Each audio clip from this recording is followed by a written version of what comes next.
says, wait a minute. Okay. Yeah, it was even shooting. So Thunder came I out here hope. knowing search cars. Is it still going? Yeah.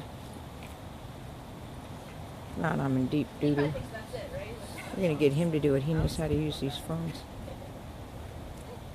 And he gets to leave the search, so there's no patterns or anything. Only time I'm going to get involved is they said, like, I had a limited amount of time, and I might, you know, think, where have my dog not sniffed?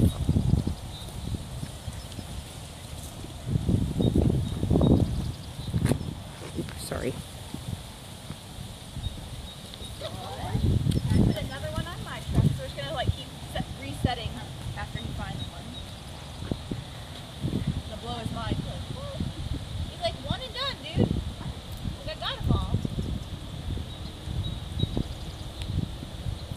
You can see how he really searches the whole vehicle. That's what Bear will do. We'll just teach him one, and then he'll do it to all the vehicles.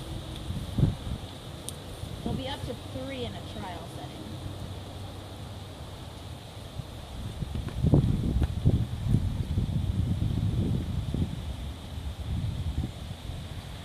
Again, we as handlers have to decide, has my dog checked everywhere?